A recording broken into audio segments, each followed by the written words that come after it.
भगवान ब्रह्मदेव के समक्ष जब कलयुग अपने पैशाचिक स्वरूप में प्रकट हुआ था, ब्रह्मदेव ने उससे प्रश्न किया है, लिंगम जिह्वान दृढ़म धृत्वा किन नृत्यसि कले मुहुः गच्छ स्वकार्य परमो भव भावेन भंडवत।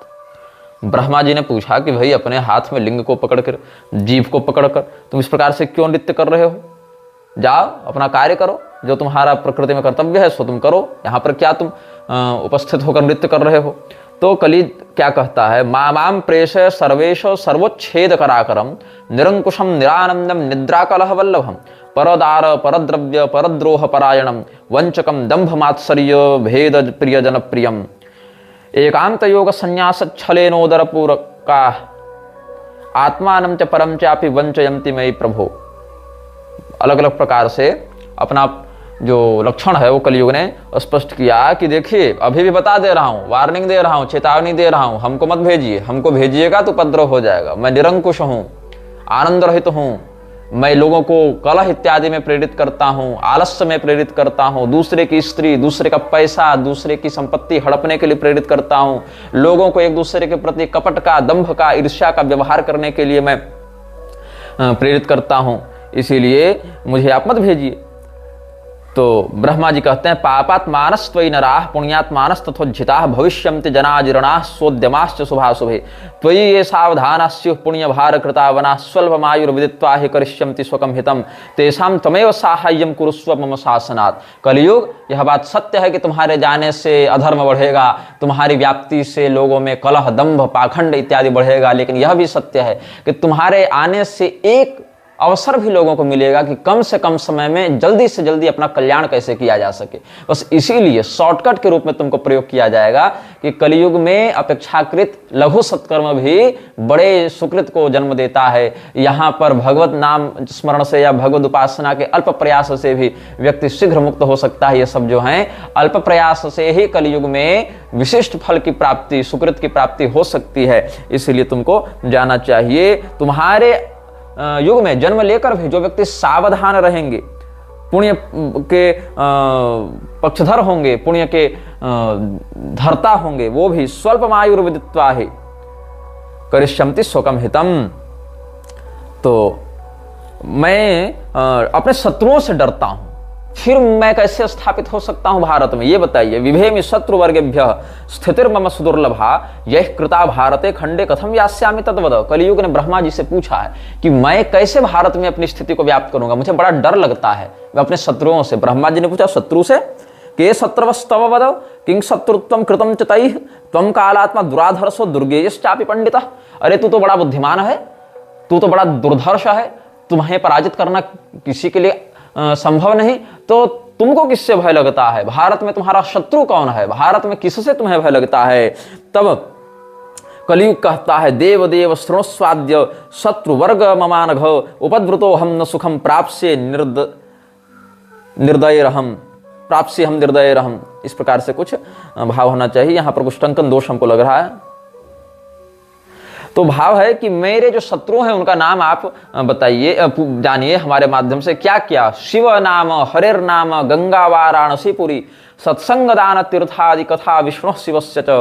भगवान शिव का कहीं नाम जप हो, हरिनाम स्मरण हो, गंगा इत्यादि तीर्थों का सेवन हो, वाराणसी इत्यादि तीर्थ हो, यहाँ सत्संग दान इत्यादि का व्यवहार किया जाता हो, भगवान विष्णु की कथा, शिव जी की कथा होती हो, ऐसे स्थान पर मैं नहीं रह पाता हूँ। यदा शांतः क्षणं कोपि भवति प्राकृतोपि तदा मम भयं भूरि जायते दाम्भिकादपि। जब कोई व्यक्ति शांत चित्त हो जाता है तब मुझसे उसे बड़ा भय लगने लगता है। अगर वो झूठ मूठ का भी शांत बैठा है ना, तब भी मुझे भय होने लगता है, क्योंकि शांत बैठेगा तो कलह कैसे करेगा? कलह करने के लिए खोपड़ी का चलते रहना आवश्यक है। इसीलिए म्लेच्छ राज के अनुयायियों के लिए एक नियम, मैंने जो आपको 60 नियमों में से एक नियम बताया था, उसमें यह भी नियम था, वो कभी खाली नहीं रख सकते दिमाग, अपने दिमाग को। निरंतर उनको कुछ ना कुछ सोचते रहना पड़ेगा। अधिक से अधिक सोचना है, कम से कम सोना है। तो सोचते रहेंगे, उससे उनके मन में तरह तरह के वैचारिक तरंगे उठेंगे, जिससे म्लेच्छराज उनकी गतिविधियों पर, भावनाओं पर नजर रखता है, उनको अधर्म के प्रति प्रेरित करता है। व्यग्रान व्यापृत चित्ताश्च पुत्रोदार परिवृतान दृष्ट्वा हृष्यामि भगवन् वेद सिद्धांत विद्विषः जितेन्द्रियैः शिवपरैः राग द्वेष विवर्जितैः सह न स्थातुमिच्छामि धैर्यैर्धैर्य विवर्धकैः उन्मूलितुं नामिच्छन्ति विभेमि तदनारतम्। क्या कहता है कलयुग जो व्यक्ति अपने स्त्री पुत्र आदि से संतुष्ट हैं, शांत चित्त हैं, अन्य की स्त्री, अन्य के ऐश्वर्य, अन्य के वैभव के प्रति लालायित नहीं रहते हैं, वेद वेदांत की मर्यादा में श्रद्धा रखते हैं, ऐसे लोगों से हमें बड़ा भय लगता है। लेकिन जब मुझे कोई भगवान का द्वेषी दिख जाता है, वेद सिद्धांत का द्वेषी दिख जाता है, तब मैं बड़ा प्रसन्न हो जाता हूं, ये कलयुग ने कहा। इसीलिए जहां धीर पुरुष हैं, विवेकी पुरुष हैं, धैर्यवान पुरुष हैं, वहां मैं नहीं रह पाता, क्योंकि ये लोग मेरा उन्मूलन करने के लिए तैयार हैं। तो ब्रह्मा जी कहते हैं, तव प्रभावात् तेषां ही प्रचारो विरलः सदा भविष्यति न संदेहो गच्छतिष्ठ यथा सुखम। कि अरे कलयुग, तूने जैसा कहा वैसा तो सब सत्य है, किंतु ये सब बहुत कम होंगे, ये सब बहुत अधिक नहीं होंगे जिनके कारण तुमको कष्ट होगा। इसीलिए तुम जाओ, अपना जो कालखंड है उसका तुम शासन करो, क्योंकि ये सब जो भगवान नाम परायण लोग होंगे, वेद सिद्धांत प्रतिष्ठापन में जिनकी निष्ठा होगी, जो सपुत्र धारा में संतुष्ट होंगे, जो धैर्यवान विवेकी होंगे, इनकी संख्या है ही कितनी। इसीलिए तुमको दिक्कत नहीं है, ये होंगे भी तो बड़े कम होंगे, जिससे तुम्हारे जो मूल कालखंडीय सत्ता है वो प्रभावित नहीं होगी, ये ब्रह्मा जी ने कहा। तो आपको अगर पूरी शंकराचार्य जी के वचनों का स्मरण होगा तो उन्होंने क्या कहा था, ब्रह्मा जी की योजना का पात्र है यह, ब्रह्मा जी की योजना का यह पात्र है, वृक्षराज इत्यादि। एक पंक्ति उन्होंने कही, उस एक पंक्ति के विषय में हमने कितना कुछ आपको बताया, कल की पुराण से बताया कि कैसे कलि पुरुष का पूरा जन्म ब्रह्मा जी के अधर्म वाली जो पृष्ठात्मिका सृष्टि है, पृष्ठ निर्गता सृष्टि है, वहां से हुआ है। और अब हम आपको ब्रह्म वैवर्त के परिशिष्ट काशी रहस्य से बता रहे हैं कैसे ब्रह्मा जी ने युग खंडात्मक व्यवस्था के अंतर्गत इसको अनिवार्यतः भेजा है। तो एक पंक्ति पूरी शंकराचार्य जी की कहां कहां से टकराई और कैसे आपके सामने प्रस्तुत हुई। अब कलियुग ने कहा, मम तेषां स्वभावस्तु विरुद्धः केन हेतुना उन्मीलितुं मामिच्छन्ति ते तु तानहमप्यहो। तब ब्रह्मा जी कहते हैं कि त्वं कालमल इत्युक्तो मले शुद्धिर्न विद्यते शत्रौ निर्मलास्ते तु ततः कलह एव च। यदा यः प्रबलस्तिष्ठति तदा विजयते परं तेषां प्रचारो विरलस्तव प्रौढ़ो भविष्यति विवेकिनां समीचीनस्त्वं विचारवतां सदा धीराः खलु कलो जन्म वाञ्छन्ति भगवत्पराः। क्या हो गया, हे कलियुग, तू काल का मल है। जैसे हमारे शरीर में मल मूत्र आदि अवशिष्ट भाग होते हैं ना, उनकी शुद्धि नहीं हो सकती, मतलब विष्ठा अब पवित्र कैसे हो सकती है, वैसे हे कलियुग तू तो पवित्र होगा नहीं, क्योंकि तू काल का मल है। समय चक्र की गंदगी क्या है, वही कलियुग है, समय चक्र का अवशिष्ट मल ही कलियुग है। इसीलिए तू पवित्र हो ही नहीं सकता है। हाँ, तुम्हारे जो शत्रु पवित्र होंगे, मतलब जो धर्म के सिद्धांत के श्रद्धालु जन जो पवित्र होंगे, वो भी कलह इत्यादि के माध्यम से तुम्हारे प्रभाव में आते रहेंगे, और जो प्रबल होता है वही विजयी होता है। इसीलिए उनकी धार्मिकता बहुत दुर्लभ हो जाएगी, उनका धर्म प्रचार बहुत क्षीण हो जाएगा, और कलियुग तुम्हारा प्रभाव ही प्रौढ़ हो जाएगा। ये सब कलियुग को कहा। और इसी कारण से कलियुग में विवेक पूर्वक भगवत शरण का, भगवत शरण का, भगवान मार्ग का आश्रय लेने वाला व्यक्ति शीघ्र ही सुकृत को प्राप्त होता है, सद्गति से युक्त हो जाता है। इसीलिए जो लोग विवेकी होंगे वो चाहेंगे हम कलियुग में जन्म लें और यहाँ अल्प प्रयास से मुक्त इत्यादि हो जावें। तो ये सब अलग अलग बातें कलियुग को कहा है इन्होंने। काशी महात्मा है तो विशेष करके भगवती गंगा से आवृत जो पंचक्रोशी क्षेत्र विशेष अविमुक्त है, जिसको काशी कहा जाता है, उसका यहाँ पर निरूपण किया गया है। और भगवान महादेव का वर्णन किया गया है। यहाँ पर वेद धर्मा का उपाख्यान बताया गया है। वेद धर्मा के माध्यम से दीपक शर्मा और वेद धर्मा का यहाँ पर उदाहरण देकर बताया गया है कि कैसे कैसे यहाँ पर अलग अलग गुरुजनों की कृपा से, शास्त्रीय सिद्धांत की कृपा से भगवान महादेव ही काशी में धर्म की स्थिति का संरक्षण करते हैं। काशी नगरी में समस्त संप्रदाय के अनुयायियों का वास भी यहाँ से वर्णित किया गया है। शैव सौर हरिदास विघ्न हृत शक्ति भाषित मनोभिरातम स्वस्वदेव परिसेवनार्थ भी साधिताखिल फलर्निषेवितम। भगवान शिव के उपासक, सूर्य के उपासक, विष्णु के उपासक, गणपति के उपासक, शक्ति के उपासक सभी काशी का वास करते हुए, काशी में वास करते हुए भगवत भजन करते हैं। ये काश्यान्निवसन्ति शंकर परा विष्णोः समाराधकास्तेषां पापचयोपि याति विलयम् मुक्तिम लभन्ते पिच। ये काश्यां भवनाशिनीं भगवतीं श्रीमद्भवानीं जना सेवन्ते सततं सुपूजन पराः कामादिभिस्ते स्थिराः सर्वेषां विघ्नहर्तॄणामपि सर्वेश्वरेश्वरी अतो भवान्यधीनं हि क्षेत्रं पूज्यात् ततः परा ये काश्याम प्रभजन्ते ढुंढि गणपम सर्वाघ विघ्नापहम तेषां ढुंढि समस्त शास्त्र विहितान भोगान प्रयच्छत्यसौ ये नानाविध मोदकैः सुमधुरैर्विप्रान् सुपूज्यादरात् स्तुत्वा मोदकदास्त एव सुखिनः काश्याम अवश्यम जनाः। इस प्रकार से काश्याम ये सूर्य भक्ता समदम सहिता शंकराराधकास्ते विष्णुं ब्रह्माणम अग्निम विविध सुरगणास्तेर्चयन्तीति नूनम आत्मा यं स्थावराणां श्रुति शतपठितो जंगमानां तथात्मा शीघ्रं काश्याम अवश्यम फलति वृषफलम धर्म कामादि शुद्धम। इस प्रकार से काशी का महात्म्य यहाँ पर बताया गया। काशी रहस्य के अंतर्गत हम आपको बता रहे हैं। और कलयुग के प्रभाव से कैसे व्यक्ति विकृत होता है उसका भी वर्णन करते हैं। कलयुग के प्रभाव से क्या क्या विकृति देखने को मिलेगी उसका कहते हैं। वित्तम गुणाचार कुलादि हेतुर्न्याय व्यवस्था सुबलम प्रयुंजते दाम्पत्यमेवात्र रुचिम करोति पूज्याश्च पाखंडिन एव सर्वे। ध्यान देंगे श्लोकों को और मिलाएंगे लक्षणों से। जिसके पास पैसा होगा वही कुलीन माना जाएगा, जिसके पास बल होगा वही न्याय कर्ता माना जाएगा। मतलब हम अगर ताकतवर है तो हम अगर जो कह दें वही न्याय हो जाएगा। हमारे पास पैसा है तो हमारा खानदान उत्तम माना जाएगा। आपस में रति सुख ही पति और पत्नी के संबंध का माध्यम बनेगा। और जो पाखंडी लोग होंगे उन्हीं को संसार पूजनीय के रूप में देखेगा। पूज्याश्च पाखंडी न एव सर्वे यज्ञोपवीतम द्विजद हेतुरेव लिंगम हि वर्णाश्रम कारणम स्यात् अनाढ्य एवात्र कलावसाधुराढ्यस्तु साधु कृतदम्भ एव। जनेऊ टांगना ही ब्राह्मण का लक्षण हो जाएगा। अब तो ब्राह्मण भी वो छोड़ते जा रहे हैं। केवल दंड पकड़ लेना ही संन्यास का लक्षण माना जाएगा। और अनाढ्य एवात्र कलावसाधुराढ्यस्तु साधु कृतदम्भ एव। कोई गरीब है तो सबसे अधिक गलत काम क्या है, सबसे गुनाह क्या है, सबसे बड़ा अपराध क्या है कलयुग में? गरीब होना। और सबसे ज्यादा महानता क्या है? आढ्यता होना। आढ्य होना मतलब धनवान होना। अभ्यंगमेवात्र परस्परम सदा ह्यलंकृतम स्मश्रु कर्माति सौख्यम तीर्थ प्रदेशेषु सतान्यणान्न हि श्रद्धास्व तीर्थेषु कदाचिदत्र। जो स्त्री और पुरुष में है नित्य आलिंगनादि के माध्यम से, मेकअप के माध्यम से, सौंदर्य प्रसाधन के माध्यम से शरीर को अधिक से अधिक आकर्षक रूप में प्रस्तुत करना ही श्रेष्ठ माना जाएगा। और दाढ़ी मूछ शेविंग इत्यादि भी केवल शारीरिक सौंदर्य की दृष्टि से लोग करवाएंगे। अगर सौंदर्य का खंडन होना लगे तो आजकल तो देखो बाप के मरने पर लोग माथा नहीं छिला रहे हैं। ये सब भी बातें हैं। ऐसे बड़े बड़े कथावाचक भरे हुए हैं जो अपने घर में सूतक लगने पर भी न माथा छिलाते हैं, न दाढ़ी बनाते हैं, नाखून काटते हैं, कुछ नहीं करते हैं। और जरूरत पड़ेगी तो प्रतिदिन कथा के मध्य संकल्पित होने के बाद भी दाढ़ी बनाकर सेविंग करके बैठ जाएंगे मंच पर। ये देख रहे हो कि नहीं? तीर्थ प्रदेशों में अश्रद्धा हो जाएगी और अतीर्थों के प्रति श्रद्धा होने लगेगी। ये सब बातें हैं। और कलौ धर्म सुविरलो यशोर्थे यत्र तिष्ठति राजानो निर्घृणा लुब्धा परदार धनारताः कदा यथा कथंचित् पुरुषः कुटुंब भरणोद्यतः सत्यवादी जनैर्धृष्टः प्रोच्यते पापवानपि। ये सब बातें हैं। पापवानपि जनैः सत्यवादी प्रोच्यते। जो पापी है उसको भी लोग सत्यवादी के रूप में माना जाएगा। अगर उसके पास पैसा है तो उसको संत माना जाएगा। कलयुग में धर्म स्थित नहीं रह पाएगा।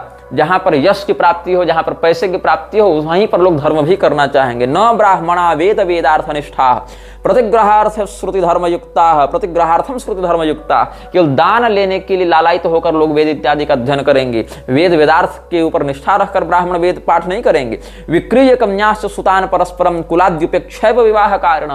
केवल धन दहेज एलमनी इत्यादि के लोभ से ही एक दूसरे से विवाह किया करेंगे और उसमें कुल वर्ण इत्यादि की मर्यादा की उपेक्षा कर देंगे। वदंति धर्मन न तो धर्मनिष्ठा। धर्म का उपदेश करेंगे लेकिन धर्म में निष्ठा नहीं रखेंगे। निंदन्ति पापं खलु पाप कारण। और ऐसे पापी पाप की निंदा करेंगे लेकिन स्वयं पाप ही करेंगे। देवान गुरुन पितृयज्ञादि सर्वान प्रपंचयन्ते धनलोलुपाद्विजा। क्षत्रियाः परम दुर्लभा कलौ। कलयुग में क्षत्रिय परम दुर्लभ हो जाएंगे। कैसे क्षत्रिय? धर्मशास्त्र गुरुदेव पूजका। जो धर्मशास्त्र का पूजन करें, गुरु देवता इत्यादि का पूजन करें। और करेंगे क्या? तो फिर लोग आहार मैथुन रताः परमादरेण ब्रह्मस्व संग्रह पराः परवाद सूराः न प्राणी रक्षण पराः परमादरेण कुर्वन्ति धर्मात् हननं द्रविणार्थमेव। आहार और मैथुन में ही लगे रहेंगे, है ना। कहीं हम राजपूत हैं, ठाकुर साहब हैं, बाबू साहब हैं तो खाली दारू पी के मुर्गा खा के और पड़े रहेंगे वेश्यावृत्ति और रखेलबाजी में। ये सब भी विलासिता क्षत्रियों में बढ़ती जा रही है। और ये सब कलयुग के कारण हो रहा है। और दान दी हुई वस्तुओं को छीन लेंगे, देवालयों पर कब्जा कर लेंगे, ब्राह्मणों के धन का हरण कर लेंगे, दूसरे की को धमकाने और स्वैग दिखाने में और अपने मोछ में ताव देने में लगे रहेंगे, लेकिन अपनी प्रजा की रक्षा करने में ध्यान नहीं देंगे। केवल पैसे के लिए धर्म की हानि करने वाले हो जाएंगे। ये तो ब्राह्मण की बात बता दिए, फिर क्षत्रिय की बात बता दिए। और वैश्य कैसे होंगे? तो पैशून्य वंचर परावणिजो निर्पाद्या धर्माधिकारी करणे परमार्थ निष्ठा आहार मैथुन धनानि सदादरेण रक्षन्ति शास्त्र विमुखा फल मध्य भक्षा। मांस मदिरा इत्यादि का आहार करते हुए ये सब व्यभिचार इत्यादि में प्रवृत्त हो जाएंगे और चुगली, शिकायत, मिलावटी, घोटाला इत्यादि करते हुए व्यापार में ठगी करने लगेंगे। वैश्या कलौ नहीं भवंति कुलादि युक्ता ये वा भवंति नहीं तेषु वृषः कदाचित। पहले तो अपने कुल धर्म में निष्ठा रखने वाले वैश्य ही नहीं पैदा होंगे। अगर कोई हो जावे, खानदानी हो जावे, तो उसमें धर्म की प्रतिष्ठा वैसी नहीं होगी। और शूद्रादिवृत्त इमे द्विजदेव निम्या विप्रद विषः परमदारुण बुद्धयश्च। ये सब वैश्य कुल में उत्पन्न होकर भी शूद्रवत आचरण करने वाले होंगे, देवता और ब्राह्मणों की सदैव निंदा करेंगे और बहुत दारुण बुद्धि वाले होंगे। शूद्रास्त्वन्नम स्वल्पमेव दत्वा विप्रेभ्य एव हि कारयिष्यन्ति महतीं सेवां सेवा विवर्जिताः। ब्राह्मणों से शूद्रगण अपनी सेवा करवाने लगेंगे, लेकिन स्वयं सेवा नहीं करेंगे। अन्नादिभिर्व्यवहरन्ति तु ये मनुष्या वैश्या भवन्ति खलु ये व्यवहार दुष्टाः शिष्टास्त एव धनिनस्तु यतः सुपूज्या लोके धनम सुखकरन् अनुतिष्य काले। कलयुग में सबसे बड़ा जो संसाधन है, सबसे बड़ा जो सगा है, हितैषी हो क्या है? रुपया है, पैसा है। जिसको आधुनिक भाषा हम लोग कहते हैं ना बाप बड़ा न भैया, सबसे बड़ा रुपया, तो वही है। लोके धनम सुखकरन् ननु तिष्य काले। तिष्य काल में, कलयुग में धन से ज्यादा सुखकारी कुछ नहीं है। शूद्रा विशुद्धा नहीं तिष्य काले। कलयुग में शूद्र भी विशुद्ध नहीं रह जाएंगे। द्विजादि वेश आश्रुति तत्पराश्च। और ब्राह्मण के समान वेश धारण करके वेद का प्रवचन करने लगेंगे। देख लो प्रभुपाद को क्या कर रहा था, शूद्र होकर भी वेद का प्रवचन कर रहा था। ये कलयुग का लक्षण है, कलि पुरुष का ये अभिवर्धन कर रहा है।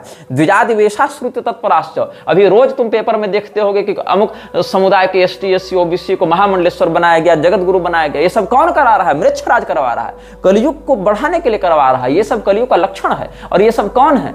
स्वयं को महामंडलेश्वर, आचार्य महामंडलेश्वर, स्वयं को जगत गुरु, स्वयं को पीठाधीश्वर, स्वयं को तत्वदर्शी, ज्ञानी, महात्मा, महाब्रह्मर्षि, पता नहीं क्या क्या बनाने वाले ये सब दुष्ट हैं, जो कि धर्म के सिद्धांत को न जानते हैं न मानते हैं। वो केवल धर्म को बिजनेस बनाकर रखे हैं और कलयुग में लोगों को ठगने के लिए, वंचित करने के लिए वंचक बनकर आए हुए हैं, क्योंकि निरंकुश हो गए हैं। इनके ऊपर किसी का शासन नहीं है, ऐसा ये मानते हैं। शूद्रा विशुद्धा नहीं तिष्य काले द्विजादि वेशा श्रुति तत्पराश्च शास्त्रार्थवादर जनवंचकाश्च कलौ भविष्यन्ति निरंकुशास्ते। ये चारों वर्णाश्रमों की यही स्थिति है। कलौ दुष्टा दुराचारा निर्दया शुष्क वैरणः दुर्भगा भूरितर्षाश्च सर्वे वर्णास् तथाश्रमा। तब क्या होगा? मोह, झूठ, दंभ, आलस्य, हिंसा, डिप्रेशन, विषाद, शोक, मोह, ये सब माया, ये सब लोगों में बहुत व्याप्त हो जाएंगे। तदा माया नृतम दंभो निद्रा हिंसा विषादनम शोको मोहो भयम दैन्यम लोकानां प्रचुरम भवेत्। और कैसे लोग होंगे कलयुग में? क्षुद्रः क्षुद्र सुख प्रदाह कलियुगे मर्त्या महाभोजनाः क्षुद्र प्राण धनादि पोषण पराः कामाधिकाः क्रोधिनः लोभाविष्ट मनोजुषः परदया हीनाः सदा वंचका रागद्वेष पराः परापर विचाराब्धे सदा चोद्धिताः वित्तरहीनः स्वैरवृत्ति प्रसंगाः स्वैरणीयश्च स्त्रीषु या श्रेष्ठ वर्णाः। श्रेष्ठ वर्ण की ब्राह्मण, क्षत्रिय इत्यादि की जो लड़कियां होंगी, बहुएं होंगी, वो भी व्यभिचारिणी होने लग जाएंगी। दस्युत्कृष्टा लोक संघा सपापा वेदा क्षीणा ब्राह्मणा सेवकास्ते। वेद अपनी मर्यादा से विलुप्त होते जाएंगे, मतलब वेदों की मर्यादा विलुप्त होती जाएगी। ब्राह्मण भी जो है वो नौकरी पेशा सेवक वृत्ति वाले हो जाएंगे। कलौ न विप्रः समय स्थिता क्वचिन नृपाः प्रजा भक्षण वित्तलो रूपाः व्रतादिहीना बटवो विशुद्धा गृहस्थ रूपाः खलु तस्करा मताः वनेन वासो वतवासिनाम ही धनार्थिनः प्रव्रजिताः कलयुगे। संन्यास क्यों लेंगे लोग कलयुग में? ताकि बड़े बड़े मठ के महंत बन जावें, सन्यासी होकर संप्रदाय में दीक्षा ले लें और खूब मठ के पैसे से अय्यासी करें। इसके लिए धनार्थिनः प्रव्रजिताः कलयुगे। ह्रस्वास्त्रियो विपुलं भक्षयन्ति बालाः क्षुधार्ता बटवः कदर्याः वचांसि तिक्तानि वदन्ति चांगनाः शौर्यादिविभत्स निषिद्ध कर्तृः पाखंड प्रभवा विप्राः क्षत्रियो वणिजो मताः वणिजः कूटकर्तारः संपदः पाप हेतवः। ये सब पितृपक्षम परित्यज्य भार्या पक्षम भजन्ति ही गुरुवाक्यम न कुर्वन्ति स्त्रीणाम दास्य परा नराः। अपने बूढ़े माता पिता को कुंभ में छोड़कर भागने वाले तो तुमने सैकड़ों देखे होंगे। अपने सास ससुर को, कोई ससुराल वाले को कोई पुरुष अभी छोड़कर आया है? नहीं। पत्नी की बात सब मानेंगे, लेकिन माता पिता की बात मानने वाले लोग नहीं होंगे ये सब। और शूद्र लोग क्या करेंगे? शूद्र लोग दान लेने के लिए साधु का वेश बना लेंगे, कहेंगे हम तपस्वी हैं, हम शास्त्र का निर्णय बताएंगे, और अलग अलग वेश धारण करके लोगों को ठगा करेंगे। और पाप करने के बाद लोग प्रायश्चित नहीं करेंगे। और धर्म को जो नहीं जानते हैं, धर्म के विषय में जिनको कुछ नहीं पता है, ऐसे मूर्ख, ऐसे पाखंडी, ऐसे दंडनीय लोग भी व्यासपीठ पर बैठकर धर्म का व्याख्यान करेंगे। ये कलयुग का लक्षण देख लो। शास्त्र क्या कहते हैं? शूद्राः प्रतिग्रह परा निर्णयज्ञास् तपस्विनः नाना वेशैर्वञ्चयन्तो लोकान् वाक्पाटवैः शनैः प्रायश्चित्तं करिष्यन्ति पापं कृत्वापि नो जनाः धर्मं वक्षन्त्य धर्मज्ञा अधिरुह्योत्तमासनम्। आज देख लो, अधोक्षजानंद को देख लो, वासुदेवानंद को देख लो, और मुरारी को देख लो, रामभद्राचार्य को देख लो, धीरेन्द्र शास्त्री को देख लो, रविशंकर को देख लो, ये क्या नाम है इसका, शक्तिपुत्र को देख लो, और अनिरुद्धाचार्य को देख लो, देवकी नंदन को देख लो, और हित अम्बरीश को देख लो, उधर रजस्वला स्त्री से भगवान को भोग लगवा देने वाले प्रेमानंद को देख लो। ये सब धर्म के विषय में कुछ नहीं जानते, इन बड़े बड़े ऊंचे ऊंचे आसनों पर बैठकर धर्म का विस्तार करने के लिए तैयार हो जाते हैं। और जो लोग धर्म के विषय में पढ़े हैं, जानते हैं, ऐसे लोग भी, चाहे मलुपीठ वाले राजेंद्र दास हों, चाहे कौशले सदन वाले वासुदेवाचार्य हों, चाहे रामलला स्थान वाले राघवाचार्य हों, चाहे ज्योतिष पीठ वाले मुक्तेश्वरानंद सरस्वती हों, चाहे पूरी पीठ के स्वामी निश्चलानंद सरस्वती हों, ये सब लोग भी प्रत्यक्षतः या परोक्षतः ऐसे लोगों से खूब मिलते जुलते देखे जाते हैं, ऐसे लोगों के साथ खूब हंसी मजाक करते, खूब यशोवर्धन करते देखे जाते हैं। तो जो नहीं पढ़ा है वो धर्मज्ञ के रूप में आसन पर बैठा हुआ है, और जो पढ़ रहा है, पढ़ा हुआ है, वो भी जाकर उन्हीं लोगों के साथ या उन लोगों को अपने पास बुलाकर उनसे खूब बढ़िया राग भोग कर रहा है, हंसी मजाक कर रहा है। क्यों हो रहा है? क्योंकि कलयुग मन में विकृति को उत्पन्न कर रहा है, इसीलिए ऐसा हो रहा है। समानार्थम यत्न परा महत सुद्विजु साधुसु प्रजा कलो पापशीला अतो दुख समन्विता। ये सब बातें बहुत हैं। और पितरम मातरम चैव न सेवन्ते कदाचन पुत्रदारापराधीना मैथुनादि प्रिया सदा उपकारे महति च स्वल्पोपकृति वर्जिता निर्लज्जा विष्णु शिवयोर्द्रोहिणः काश्य सम्मता। ये सब बहुत कुछ कलयुग के लक्षण बताए गए हैं। और कलयुग के लक्षण को तो आप सब देख भी रहे हैं, अनुभव भी कर रहे हैं। हम सब उससे अलग अलग समयानुसार आक्रांत होते रहे हैं, क्या कहें। लेकिन बात है कि हम कलयुग के प्रभाव से बचे रहने के लिए क्या करें? सब धर्मवान बने रहें, सत संप्रदायाश्रित बने रहें, और जो पाखंडी हैं उनका विरोध करने का प्रबल साहस रखें। आकाश में ही सबको उड़ना है, मच्छर से लेकर गरुड़ को, लेकिन जिसकी जितनी उड़ान है उतना तो उड़ेगा, उस उड़ान का प्रयोग तो करेगा। तो हम आपको प्रभुपाद के विषय में बता रहे थे। प्रभुपाद ने क्या कहा है, अलग अलग प्रकरण में हम आपको बता चुके हैं। मुहम्मद और जीसस को भगवान रामानुजाचार्य जी के साथ, मध्वाचार्य जी के साथ समकक्ष दिखाते हुए इसने तो बहुत कुछ कहा है। अत्रि मुनि को ये भक्त नहीं मानता था, गोस्वामी तुलसीदास जी को भक्त नहीं मानता था, जो हमारे वशिष्ठ मुनि हैं और मैत्रेय मुनि हैं इनको भी भक्त नहीं मानता था, दुर्वासा जी को भक्त नहीं मानता था। भगवान विष्णु की पूजा करके किसी को मोक्ष नहीं मिल सकता, ऐसा इस मूर्ख का कथन है। क्या लिखता है? One can not get the benefit of milk by drinking yogurt, similarly one can not get celebration by worshiping lord Shiva, if one wants celebration one must worship lord Vishnu. ऐसा इसका मत है। अब यहां पर बात है कि वैष्णवों में अतिवादिता है कि केवल भगवान विष्णु ही मोक्ष दे सकते हैं, शिव जी नहीं दे सकते। शैवों में अतिवादिता है कि केवल भगवान शिव ही मोक्ष दे सकते हैं, विष्णु भगवान नहीं। शाक्तों में यह अतिवादिता है कि भगवती ही चूंकि दोनों के अंदर प्रतिष्ठित हैं, विष्णुहीनम रुद्रहीनम न वदन्ति नराः क्वचित् शक्तिहीनम वदिष्यन्ति तस्मात् शक्तिस्तु श्रेयसी, ये सब बातें कहते हैं। तो वहां पर भगवती ही एकमात्र मोक्षदायिनी होती है। तो जब तक संप्रदाय निष्ठा बनाने के लिए ऐसे वचनों को कहा जाएगा तब तक तो ठीक है, संप्रदाय अनन्यता के लिए। किंतु अगर ये शिव जी को मोक्षदायी न बताकर जीसस क्राइस्ट और मोहम्मद की प्रशंसा करने लग जाए, तब समझ लो यहां पर संप्रदाय बुद्धि नहीं है, यहां पर देवद्वेष बुद्धि है। और देवद्वित व्यक्ति का क्या करना चाहिए ये सब आप जानते हैं। चैतन्य चरितामृत का व्याख्यान करते हुए प्रभुपाद ने कहा था कि शिव की आराधना से मुक्ति नहीं मिलती। अगर कोई मुक्ति चाहे तो उसको अवश्य विष्णु की आराधना ही करनी पड़ेगी। अच्छा, विष्णु की आराधना करने से तात्पर्य है विष्णु में भी चतुर्भुज वैकुंठनाथ विष्णु नहीं, वहां भी इसने विष्णु तत्व का परिपूर्णार्थ केवल कृष्ण तत्व में घटित किया है। और कृष्ण तत्व में भी ऐसा कृष्ण जो जीसस से अभिन्न है।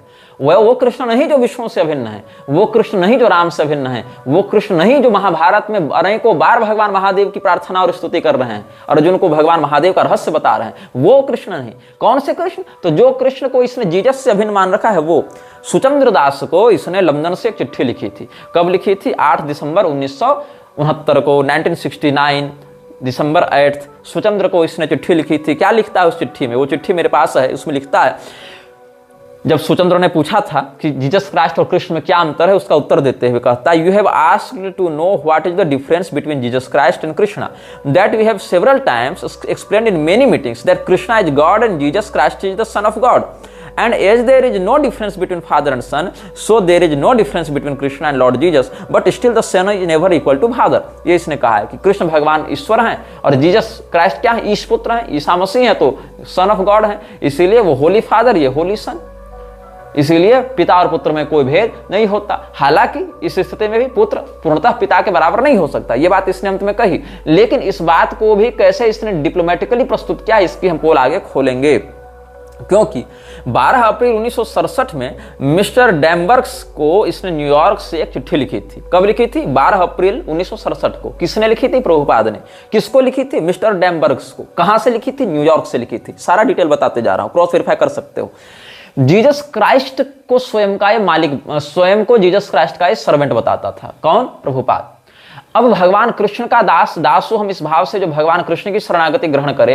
अगर वो व्यक्ति कहेगा मैं केवल कृष्णदास हूं, मैं शिवदास, मैं रामदास, मैं दुर्गादास नहीं बन सकता, मैं केवल कृष्णदास हूं, तो समझ में आता है कि शरणागति की अनन्यता है। लेकिन अगर वो व्यक्ति ये कहे कि शिव जी के हम दास तो नहीं हैं, हम केवल कृष्ण जी के दास हैं, लेकिन हम जीसस क्राइस्ट के भी दास हैं, तब समझ लो कि मामला कहां गड़बड़ जा रहा है। अब ये क्या लिखता है? I am also an significant servant of lord Jesus Christ because I am preaching the same message as lord Jesus did. शब्दों पर फिर से गौर करना, मैं पुनः दोहराता हूं। आई एम ऑल्सो एन इनसिग्निफिकेंट, मतलब बहुत महत्वपूर्ण भी नहीं, मैं तुच्छ सेवक हूं मैं जीसस क्राइस्ट का, ऐसा प्रभुपाद कहता है। I am also an insignificant servant of lord Jesus Christ because I am preaching the same message as lord Jesus did. और ये प्रसन्नता व्यक्त करता है ये अपने अभियान के लिए प्रभुपाद कि हमें प्रसन्नता है कि लॉर्ड जीसस क्राइस्ट ने हमारे अभियान को अपना आशीर्वाद प्रदान किया है, स्वीकृति प्रदान की है। ये चिट्ठी कब लिखी गई थी? कहां से लिखी गई थी? किसके लिए लिखी गई थी? ये भी बताता हूं। सैन फ्रांसिस्को से 7 अप्रैल 1967 ईस्वी को, 1967 7 अप्रैल सैन फ्रांसिस्को से प्रभुपाद ने कीर्तनानंद को यह चिट्ठी लिखी थी। इस चिट्ठी से हम आपको एक अंश पढ़कर सुनाते हैं। ये क्या लिखता है? I am very glad to learn that Jesus Christ has approved our activities. Jesus Christ ने हमारी गतिविधियों को मान्यता प्रदान की है, ये लिख रहा है। Perhaps you have marked it in my preaching work that I love Jesus Christ as good as Krishna. मतलब मैं जीसस से उतना ही प्रेम करता हूं जितना कृष्ण से करता हूं। क्या प्रभुपाद ने कभी ऐसा लिखा कि मैं भगवती दुर्गा से भी उतना ही प्रेम करता हूं, महादेव जी से भी उतना ही प्रेम करता हूं, भगवान गणपति से भी उतना ही प्रेम करता हूं जितना कृष्ण से करता हूं? नहीं, मेरी जानकारी में तो नहीं। या क्या इनके मंदिरों में इन देवताओं से संबंधित उत्सव मनाए जाते हैं? मेरी जानकारी में नहीं। क्या इन देवताओं की मोक्षदायी होने की स्थिति को शास्त्र सम्मत विधान से मान्यता देते हैं? मेरी जानकारी में नहीं। लेकिन क्या लिखता है?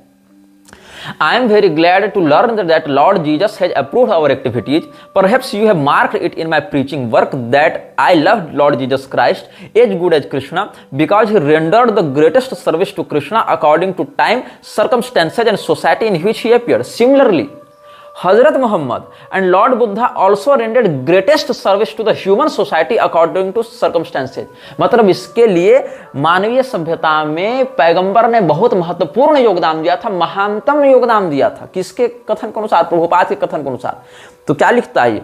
Similarly Hazrat Mohammad and lord Buddha also rendered greatest service to the human society according to circumstances, so work with more enthusiasm and we are sure that to be successful in our great mission. क्या mission था इसका?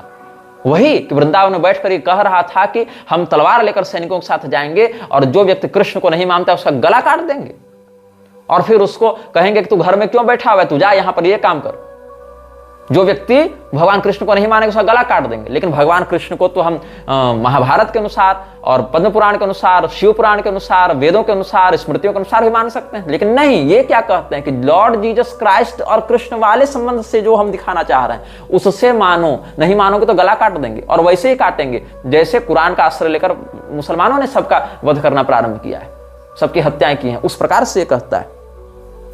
अब world health organisation के प्रति इसने एक lecture दिया था जिनेवा में WHO को इसने एक दिया था जून 6, 1974 में। उसने स्पष्ट कहा है कि हम लोग हिंदू नहीं हैं। लेकिन आप ध्यान दीजिएगा, ये जो स्वामी नारायण के नाटक वाले हैं जिसने घनश्याम पांडे को भगवान बना रखा है, इन पर भी बाद में आएंगे। और कैसे काशी दत्त परिषद के बिकाऊ नराधमों ने, राक्षसों ने जो ब्राह्मण के रूप में पैदा हो गए हैं वहां पर, उन्होंने इस संप्रदाय, इस गिरोह के लोगों को मान्यता दे रखी है पैसे में बिकते हुए। तो क्या हुआ कि स्वामीनारायण वाले विदेशों में अपने बड़े बड़े संस्थान को अक्षरधाम मंदिर के नाम से प्रसारित करते जा रहे हैं। अच्छा, अक्षरधाम मंदिर किसी भगवान का नहीं है। अक्षरधाम मंदिर एक व्यक्ति का है जिसका नाम था घनश्याम पांडे, उसको इन्होंने बना रखा है भगवान। भगवान मतलब डायरेक्ट परब्रह्म, जिसके नीचे दुर्गा, शिव, विष्णु इत्यादि सब आ जाते हैं। हनुमान जी जिसकी पूजा करते हैं वो घनश्याम पांडे हो गया है इनके लिए। तो विदेशों में हिंदुओं के प्रति जो हमले होते हैं वो क्यों होते हैं? इस्कॉन के कुकर्मों के कारण, स्वामीनारायण वालों के कुकर्म के कारण। और ये लोग स्वयं को हिंदू नहीं मानते, लेकिन क्या कहा जाता है? Go back Hindus, go back Hindus, हिंदुओं का नरसंहार किया जाता है। और ये इस्कॉन वाले स्वयं को हिंदू मानते ही नहीं है। यही कारण है इस्कॉन का एक भी मंदिर ऐसा नहीं है भारत में जो टेंपल एंडोनमेंट एक्ट के अंतर्गत सरकार के अधीन हो। हमारे परंपरागत तीर्थ पर सरकार का कब्जा है। हमारे परंपरागत तीर्थों से सरकार देवालयों को तोड़ तोड़ कर नष्ट कर रही है। हमारे परंपरागत तीर्थ नदियों को विकृत कर रही है। हमारे परंपरागत गुरुकुलों को नष्ट कर रही है। वहां पर जबरदस्ती स्वामीनारायण, इस्कॉन और ये सब वाले की विचारधारा के कोर्स में सम्मिलित करके बच्चों को पढ़ने के लिए विवश किया जा रहा है। और उसी सरकार के द्वारा जब हिंदू मंदिरों का अधिग्रहण करके वहां पर हिंदुओं के द्वारा दिए गए दान को हज सब्सिडी में लगाया जाता है, चर्च बिल्डिंग्स में लगाया जाता है, वक्फ बोर्ड को अनुदान देने में लगाया जाता है, तो इस्कॉन की प्रॉपर्टी क्यों नहीं जब्त की जाती? इस्कॉन के मंदिरों को क्यों नहीं कब्जे में रखा जाता?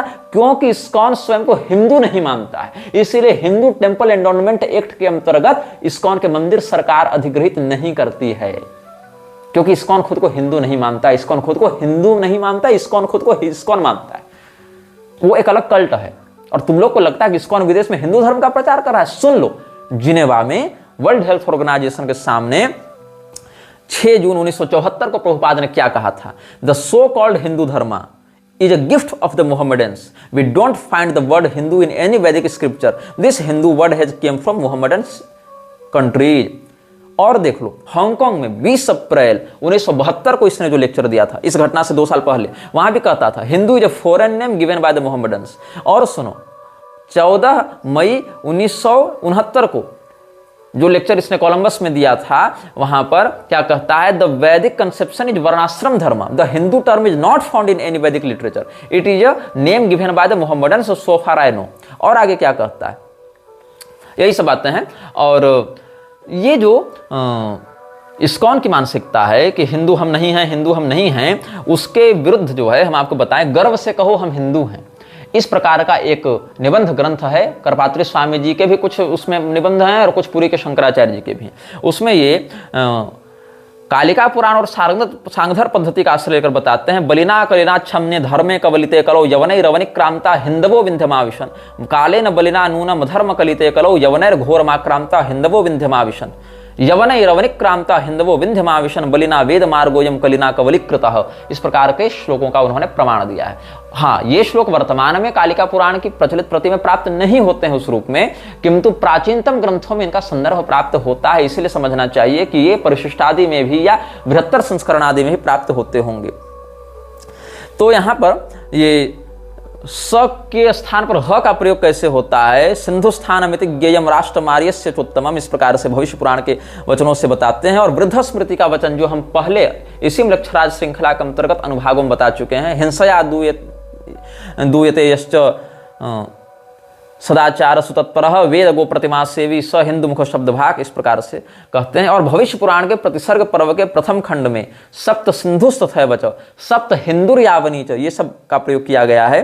और हेमंत कवि कोश में हिंदुर ही नारायणादि देवता भक्त या हीनम च दूषयत्येव हिंदुरित्युच्यते प्रिय, ये सब मेरुतंत्रादि के वचन से, हेमंत कवि कोश के वचन से, शब्द कल्पद्रुम के अनुसार हीनम दूषयति हिंदु, पारिजात हरण नाटक के अनुसार हिनस्ति तपसा पापाम दैहिकाम दुष्ट मानसान हेतुभिः शत्रुवर्गम च स हिंदू रभिधीयते, या राम कोश के अनुसार हिंदुर दुष्टो न भवति नानार्यो न विदूषकः सद्धर्म पारको विद्वान श्रौत धर्मपरायणः। इस प्रकार के वचनों का आश्रय लेकर उन्होंने बहुत अच्छी मीमांसा प्रस्तुत की है हिंदू धर्म के हिंदू शब्द पर। तो हिंदू धर्म वर्णाश्रम समन्वित, हीनता विरहित सनातन धर्म का ही प्रचलित पर्यायवाची नाम है, ऐसा समझाना जाना चाहिए।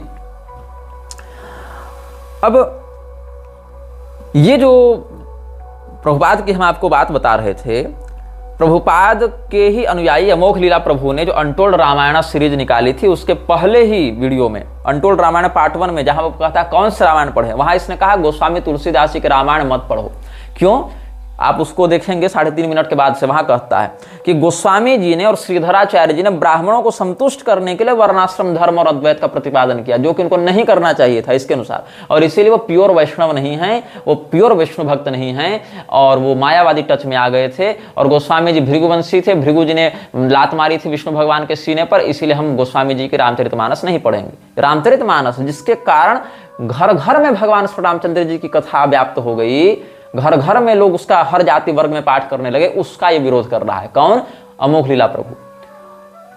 और क्या कहता है कि गोस्वामी जी भृगुवंशी ब्राह्मण थे, इसीलिए हम नहीं पढ़ेंगे। अरे मूर्खों, तो वाल्मीकि जी भी भृगुवंशी ब्राह्मण थे। पद्म पुराण, विष्णु पुराण इत्यादि उठाकर देख लो। विष्णु पुराण और पद्म पुराण को तो तामसी पुराण मानकर अप्रामाणिक नहीं कहोगे ना तुम लोग। तो ब्राह्मणों का बोलबाला था जो जन्मना वर्ण व्यवस्था मानते थे, इसीलिए हम लोग जन्मना वर्ण व्यवस्था का विरोध करेंगे, गोस्वामी जी का विरोध करेंगे, जबकि ये अमोघ लीला प्रभु स्वयं ब्राह्मण नहीं है, अरोड़ा है, इसीलिए वर्णाश्रम व्यवस्था का विरोध करता है। अब प्रभुपाद के अन्य वक्तव्यों पर हम आपका ध्यान आकृष्ट करवाना चाहेंगे। जहां पर एक जगह कृतनानंद स्वामी इत्यादि ने या और भी लोगों ने कहा है, इसी के अनुयायियों ने क्या कहा है कि जीसस क्राइस्ट वास्तव में कृष्ण ऋषि थे। क्या थे? His holiness Ish Putra Krishna Rishi was incarnated in Jewish body as Jesus Christ. ये अलग लेवल एक फ्रॉड देखो। जीसस क्राइस्ट कौन थे इन लोगों के लिए? ईश्वर के पुत्र जो कृष्ण ऋषि थे, कृष्ण ऋषि थे, वही क्राइस्ट बनकर अवतरित हुए कि यहूदी घर में। और क्या कह रहा है? Israeli society is cosmopolitan. I have chanted in the streets and beaches there, but I can't dance and chant in Gaza even if it were open. I can't do it in the West Bank either. Hamas, Hezbollah and the Palestinian Authority won't allow Hare Krishnas to propagate their religion in public, and they make severe restrictions even in private. It's that way all over the Middle East except for Israel. Israel is the only Middle Eastern country where we as Hare Krishnas are free to practice and promote our spirituality to our heart's content. If any of the administrators of the Palestinians have their way, Israel will be destroyed. In their version of Palestine, Hare Krishna will be silenced. What does that tell you? Israel की प्रशंसा करते हुए ISKCON कहता है कि Israel ही मध्य पूर्व में एकमात्र ऐसा देश है जहां हम लोग हरे कृष्ण का उच्चारण कर सकते हैं, हरे कृष्ण का कीर्तन कर सकते हैं। फलस्तीन इत्यादि में नहीं कर सकते, अन्यत्र नहीं कर सकते, हमें मार दिया जाएगा। इस्कॉन को चलाने वाली जो जीबीसी है, गवर्निंग बॉडी है, उस गवर्निंग बॉडी के टॉप टियर जो अधिकारी हैं, वो सारे लगभग 80-90% लोग या तो यहूदी कंटेम्प्रेरी रूप में अभी हैं या फिर वो यहूदी रह चुके हैं। और एक बार यहूदी होता है, यहूदियत से बाहर नहीं निकलता है। वो हो सकता है अपने स्वार्थ के कारण बाहर से आपको हिंदू लग रहा हो, लेकिन रहेगा वो यहूदी है। और यहूदी लोग हिंदुओं के कोई मित्र नहीं है, कोई हितैषी नहीं है। इजराइल भारत का कोई हितैषी नहीं है। यहूदियों के द्वारा कैसे वृक्षराज की व्यवस्था को आगे विशेष करके बढ़ाया गया है, इस पर हम इसी श्रृंखला में आगे समयानुसार सप्रमाण चर्चा करेंगे। तो एक जो पुस्तक इन लोगों ने छपवाई थी, सतस्वरूप दास ने या किसने लिखी है, जिसको कहते हैं प्रभुपाद लीलामृत। प्रभुपाद लीलामृत अनबॉक्सिंग, ऐसे आप गूगल में सर्च करेंगे तो आपको वीडियो इत्यादि मिल जाएंगे। तो प्रभुपाद लीलामृत को ये जब अनबॉक्सिंग कर रहे थे, कुछ नहीं, प्रभुपाद की जीवनी है जहां भर भर टोकरी बकवास की गई है उसकी महानता के बारे में। तो क्या हुआ, अनबॉक्सिंग प्रभुपाद लीलामृत को आप देखेंगे तो उसमें स्पष्ट कहते हैं ये लोग, this book is more important than Shrimad Bhagavat Gita and Shrimad Bhagavatam. और ये सब आपको कहाँ मिल जाएगा? ISKCON youth forum, ISKCON Delhi live, ये सब आपको चैनल्स जो यूट्यूब में है वहां ये वीडियोज मिल जाएंगे। मतलब पहले इन लोगों ने क्या सिद्ध किया? पहले इन लोगों ने सिद्ध किया कि श्रीमद् भागवत और जो श्रीमद् भगवत गीता है वो कुरान और बाइबल के समकक्ष है। ऐसा इन लोगों ने सिद्ध करने का प्रयास किया, जिसका हम आपको प्रमाण दे चुके हैं। The Vedas, the Bible, the Quran and all such authentic literatures are tangible support to the man who believes in God.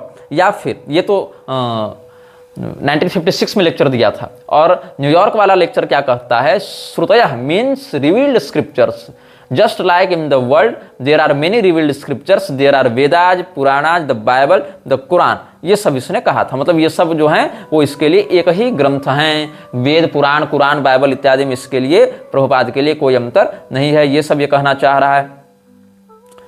और इसने यह भी कहा था कि हमारा जो यह जन्म है, हमें यह जो मनुष्य शरीर मिला है वो क्यों मिला है, ताकि हम ऐसे दिव्य ग्रंथों को पढ़ें और उसका तात्पर्य समझें, ऐसा ही कहना चाह रहा है। और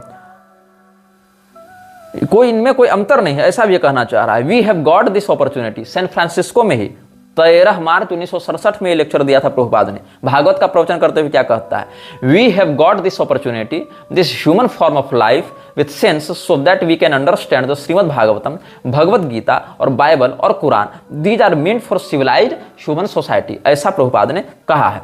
लेकिन भगवत गीता और भागवत महापुराण को कुरान और बाइबल के समकक्ष बता दिया और कहा कि इनका स्थान मानवीय सभ्यता को बहुत महत्वपूर्ण तरीके से प्रभावित करता है, इनका महत्व उसके लिए बहुत अधिक है, इनका कार्य मानवीय सभ्यता को नई दिशा प्रदान करना है, ईश्वरीय तत्व से जोड़ना है। लेकिन फिर कुरान बाइबल को भागवत और भगवत गीता के तुल्य दिखाने के बाद अब इस्कॉन क्या कह रही है कि Prabhupada Lilamrita, this book is more important than Shrimad Bhagavad Gita and Shrimad Bhagavatam. मतलब हम अब पहले पुराणों को पढ़ना छोड़ दें क्योंकि वो तामसी हैं, केवल 2-4 पुराण पकड़े जहां से इस्कॉन अपने प्रमाण देता है, फिर ये समझे कि ये सब जो पुराण है ना वो लोग कुरान बाइबल के ही समान है, और अंत में कहो कि ये भी मत पढ़ो, केवल प्रभुपाद की जीवनी पढ़ लो। ये कैसे सिंडिकेट खड़ा किया गया है। तो प्रभुपाद लीलामृत क्या हो गया, this book is more important than Shrimad Bhagavad Gita and Shrimad Bhagavatam. और अमोघ लीला प्रभु का एक और तुम बकवास देखे होगे, यूट्यूब में उपलब्ध भी होगा, जहां वो कह रहा है कि प्रभुपाद का नाम लेने से भगवान कृष्ण बहुत जल्दी प्रसन्न हो जाते हैं। किसने कहा था रे? कृष्ण भगवान ने आकर कहा था। भगवान कृष्ण कह रहे हैं जिन देवताओं को अपनी विभूति के रूप में, उन देवताओं को रोज गाली दे रहे हो, प्रभुपाद को भजने से कृष्ण जल्दी प्रसन्न हो जाते हैं। ये क्या कहता है कि प्रभुपाद के हाथ में गोलोक की एक चाबी है और दूसरी चाबी किसके पास है, उसके गुरु के पास है। और प्रभुपाद का अगर तुम बाकी इधर सारे सत्कर्म करोगे, एक कोई बकवास भी दे रहा था कि कोई भक्त था, उसने अमुक अमुक सत्कर्म किए तो उसको 10 पॉइंट मिले, और गोलोक पहुंचा तो उसको कहा गया कि तुम तो भैया 10 पॉइंट लेकर आए हो, यहाँ 100 पॉइंट की जरूरत है सत्कर्म करके। तो उसने क्या किया, प्रभुपाद नाम लिया तो उसके 90 पॉइंट जुड़ गए। तो प्रभुपाद की कृपा से फिर उसको गोलोक में एंट्री मिली। अरे जिस अभय चरण डे को, जिस विमल प्रसाद दत्त को, जिस केदारनाथ दत्त को खुद गोलोक में एंट्री न मिले, ऐसे इसके कुकर्म रहे हैं, वो व्यक्ति गोलोक में लोगों को भेज रहा और चाबी लेकर बैठा हुआ है। वाह रे वाह नाटक। तो कहता है कि गोलोक की 2 चाबियां, एक प्रभुपाद के पास और एक उसके गुरु के पास, और प्रभुपाद का नाम लेने से भगवान कृष्ण और जल्दी प्रसन्न होते हैं और जल्दी गोलोक देते हैं। और प्रभुपाद की जो जीवनी है वो किससे बड़ी है, मतलब कृष्ण भगवान की कही गीता से और सुखदेव जी की कही श्रीमद् भागवत से भी ज्यादा महत्वपूर्ण कौन है, प्रभुपाद की जीवनी है, ये लोग कहना चाह रहे हैं। और प्रभुपाद खुद क्या कहता था, जिसके हाथ में गोलोक की चाबी थी, वो क्या कहता था, जो 19 नवंबर 1965 की बात है, lord Jesus preached the message of God and I have taken up the same mission and it would be good luck for me if I can follow the footprints of lord Jesus who preached the message of God in spite of all persecution. Lord Jesus is a living example how one have to suffer in this material world simply for the matter of preaching the message of God. तो ये क्या कर रहा है, हमारा वह सौभाग्य होगा अगर हम लॉर्ड जीसस क्राइस्ट के चरण चिन्हों का अनुसरण कर सकें। कौन कह रहा है, प्रभुपाद। वही प्रभुपाद जिसकी जीवनी गीता से भी अधिक महान हो गई, और वही प्रभुपाद जिसके हाथ में गोलोक की चाबी ये लोग बताते रहते हैं। तो ये सब तो फ्रॉड है इसका।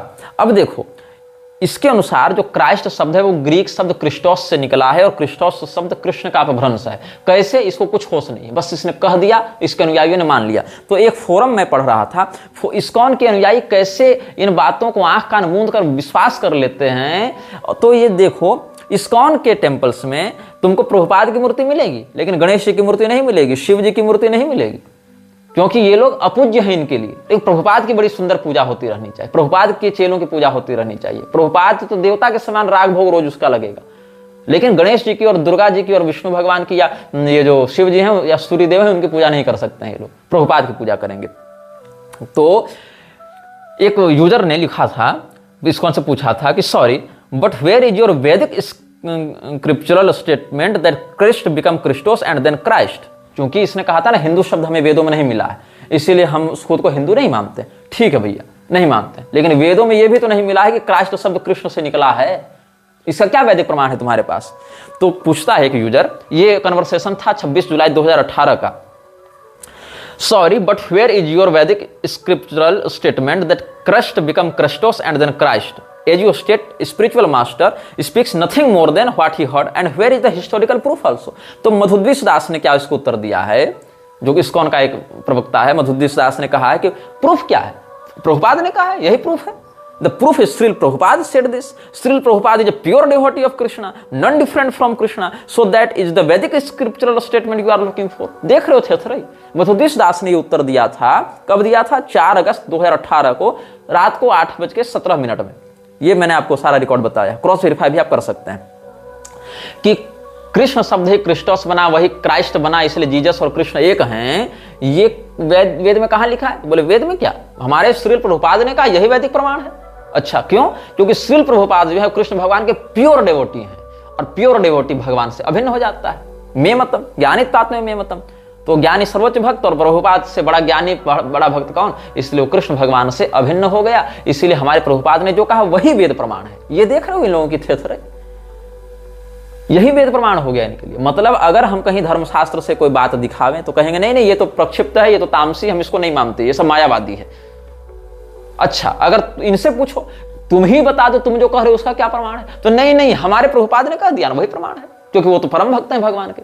तो प्रभुपाद के अनुसार Goswami Tulsidas was not pure Vaishnava. Prabhupada के अनुसार referring mister Prabhupada, Srila Prabhupada, Durvasa Muni was non devotee, Atri मुनि वाज नॉन डिवोटी, वशिष्ठ मुनि was non devotee, Maitreya Muni was non devotee, Swami Karpatri ji, Swami Akhandanand ji are rascals, Goswami Tulsidas is a non devotee, but Prabhupada is a pure devotee, and what Prabhupada says should be considered as a bona fide Vedic example and Vedic reference. ये इन लोगों ने प्रपंच बना रखा है, ये इन लोगों ने मानसिकता विकृत कर रखी है लोगों के मन में। वीडियो जल्द ही हटा दिया जा सकता है, कृपया थर्ड पार्टी एप्स का उपयोग करके डाउनलोड करें। आप इस वीडियो को अपने चैनल पर फिर से अपलोड भी कर सकते हैं।